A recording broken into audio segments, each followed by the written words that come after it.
अगर 2023 के चुनाव में राजस्थान में भाजपा की सरकार बनती है तो इन 6 नेताओं में से, इन 6 किरदारों में से किसी एक को मुख्यमंत्री बनने का मौका मिल सकता है। आज हम आपको सिलसिलेवार ढंग से इन 6 चेहरों के बारे में पूरी कहानी बताने की कोशिश करते हैं। लिहाजा केंद्रीय गृह मंत्री अमित शाह से लेकर प्रधानमंत्री मोदी तक राजस्थान की चुनावी कमान अपने हाथों में ले रखें।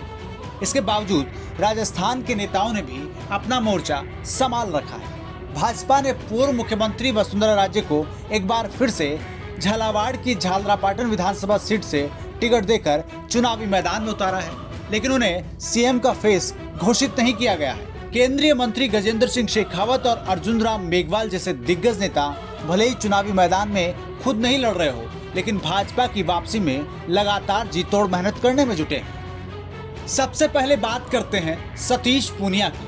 राजस्थान में भाजपा के जिस नेता पर सभी की निगाहें हैं, उनमें पार्टी के प्रदेश अध्यक्ष रहे सतीश पूनिया का नाम है। भाजपा के विपक्ष में रहते हुए पूनिया ने ही पार्टी की कमान संभाल रखी थी। भाजपा शीर्ष नेतृत्व के वो करीबी समझे जाते हैं, जबकि वसुंधरा राजे के साथ उनका 36 का आंकड़ा माना जाता है। पूनिया की राजनीतिक पृष्ठभूमि संघ की रही है और विद्यार्थी परिषद से होते हुए भाजपा में आए हैं। पार्टी संगठन के तमाम पदों पर रह चुके हैं और जाट समुदाय से आते हैं। विधानसभा चुनाव से कुछ महीने पहले पूनिया को प्रदेश अध्यक्ष पद से हटाकर सीपी जोशी को अध्यक्ष बना दिया गया है, लेकिन भाजपा ने उन्हें आमेर विधानसभा सीट से एक बार फिर चुनावी मैदान में उतारा है। जाट समुदाय से आते हैं। राजस्थान में जाट समुदाय का अच्छा खासा वोट बैंक है और यही एक अहम बात है। दरअसल अब तक राजस्थान में किसी जाट नेता को सीएम नहीं बनाया गया है। अमित शाह और जेपी नड्डा के करीबी नेताओं में गिने जाते हैं। आमेर सीट से इस बार जीतते हैं और भाजपा सत्ता में वापसी करती है तो उन्हें नजरअंदाज करना बेहद मुश्किल हो जाएगा। ऐसे में एक बड़ी भूमिका में पूनिया नजर आ सकते हैं। अब बात करते हैं पूर्व सीएम वसुंधरा राजे की। राजस्थान में 2 बार मुख्यमंत्री रह चुकी वसुंधरा राजे भाजपा की सबसे लोकप्रिय नेताओं में से एक मानी जाती है। पिछले 2 दशक से राजस्थान की सियासत उनके इर्द गिर्द चलती रही है और भाजपा का बड़ा चेहरा है। ग्वालियर सिंधा राजघराना उनका मायका है, जबकि धौलपुर उनका ससुराल है। केंद्रीय मंत्री से लेकर मुख्यमंत्री तक झालरापाटन विधानसभा सीट से वसुंधरा राजे जीत रही है। 2003 से लेकर 2018 तक हुए चुनाव में वसुंधरा सीएम का चेहरा रही, लेकिन इस बार पार्टी ने उनका चेहरा घोषित नहीं किया है। दरअसल राजस्थान में भाजपा इस बार प्रधानमंत्री मोदी के चेहरे पर चुनाव लड़ रही है। हालांकि भाजपा वसुंधरा राजे को भले ही चेहरा घोषित नहीं किया, लेकिन उनके तमाम समर्थक और करीबी नेताओं को टिकट देकर चुनावी मैदान में उतारा है। साथ में भाजपा सत्ता में अगर वापसी करती है तो फिर मुख्यमंत्री पद के लिए वो अपनी दावेदारी फिर से पेश कर सकती है। यही वजह है कि शुरुआत में भले ही खुद को चुनाव प्रचार से दूर रखा हो, लेकिन अब पूरे दमखम के साथ चुनावी मैदान में जुटी है। राजेंद्र राठौड़।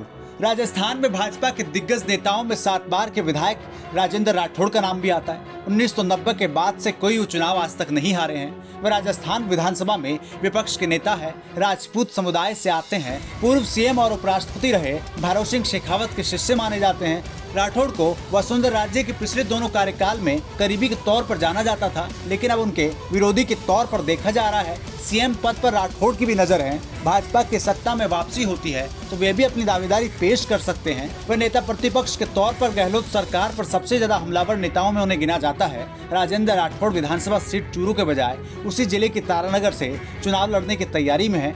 ऐसे में अगर वो चुनाव जीत कर आते हैं, भाजपा सत्ता में वापसी करती है तो फिर वो किसी अहम किरदार में अहम पद पर नजर आ सकते हैं। गजेंद्र सिंह शेखावत। राजस्थान की सियासत में सबसे ज्यादा सुर्खियों में रहने वाले मंत्री कोई है तो वो केंद्रीय मंत्री गजेंद्र सिंह शेखावत हैं। उन्हें मुख्यमंत्री की रेस में सबसे प्रबल दावेदारों में से एक माना जाता है। गहलोत के बेटे को जोधपुर सीट से लोकसभा चुनाव हराकर वो दूसरी बार सांसद बने हैं। भाजपा में वसुंधरा राजे के बाद शेखावत दूसरे सबसे बड़े नेता माने जाते हैं। भाजपा ने उन्हें विधानसभा चुनाव में नहीं उतारा है, लेकिन चुनावी प्रचार में सबसे आगे दिख रहे हैं। शेखावत पार्टी में सबसे ज्यादा सीएम गहलोत पर हमलावर है। गहलोत के निशाने पर शेखावत भी हैं। 2020 में सचिन पायलट अपने समर्थकों के साथ गुरुग्राम में डेरा जमाए तो गहलोत ने शेखावत पर लगातार आरोप लगाए थे। कुल मिलाकर अगर राजस्थान में भाजपा की सरकार बनती है तो गजेंद्र सिंह शेखावत भी कहीं ना कहीं अहम भूमिका में नजर आ सकते हैं। सीपी जोशी। राजस्थान में भाजपा की कमान संभाल रहे सीपी जोशी चित्तौड़गढ़ से 2 बार के सांसद हैं। भाजपा के ब्राह्मण चेहरे के तौर पर बड़े नेता माने जाते हैं। भाजपा ने 2023 के विधानसभा चुनाव के लिहाज से पार्टी की कमान उन्हें सौंपी है। इसके बाद से ही गहलोत सरकार के खिलाफ लगातार माहौल बनाने में जुटे हैं। भाजपा के जिन नेताओं के टिकट इस बार कटे हैं, उनमें से तमाम नेताओं ने सार्वजनिक रूप से उन पर गंभीर आरोप लगाए हैं। इस बार के विधानसभा चुनाव में अगर भाजपा जीतती है तो इसका सीधा श्रेय सीपी जोशी को मिलता हुआ दिखेगा और ऐसे में सरकार बनती है तो फिर किसी मजबूत पद पर देखे जा सकते हैं।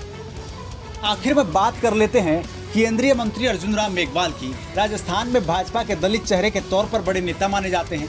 भाजपा ने विधानसभा चुनाव को देखते हुए राजस्थान में उन्हें लगा रखा है। इतना ही नहीं, उन्हें कानून मंत्री जैसा भारी भरकम पद भी दे रखा है। भाजपा उन्हें विधायक का चुनाव नहीं लड़ा रही, लेकिन पार्टी ने उन्हें राजस्थान में फिर से सक्रिय कर रखा है और दलित वोटों को जोड़ने का जिम्मा दिया है। ऐसे में भाजपा अगर सरकार बनाती है तो मुख्यमंत्री की रेस में अर्जुन राम मेघवाल का नाम भी प्रमुख चेहरों में एक होगा।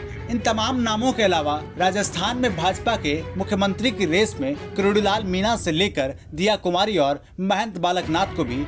इन तमाम चेहरों की चर्चा के बीच राज्यसभा सांसद किरोड़ीलाल मीणा और इसके साथ सांसद दिया कुमारी और इसी के साथ महंत बालकनाथ को भी दरकिनार नहीं किया जा सकता। अगर राजस्थान में भाजपा की सरकार बनती है तो इनमें से किसी चेहरे पर आखिर में सहमति बन सकती है और मुख्यमंत्री के तौर पर देखा जा सकता है। अब ये तो चुनाव नतीजों के बाद ही तय होगा कि राजस्थान में भाजपा अपनी सरकार बना पाती है और इनमें से कौन से चेहरे को बतौर मुख्यमंत्री मौका मिलता है। हालांकि मोदी और शाह की स्टाइल रही है, वो अक्सर अपने फैसलों से चौंकाते हैं और ऐसे में कोई नया चेहरा इन चेहरों को छोड़कर भी आ सकता है। इससे भी इनकार नहीं किया जा सकता।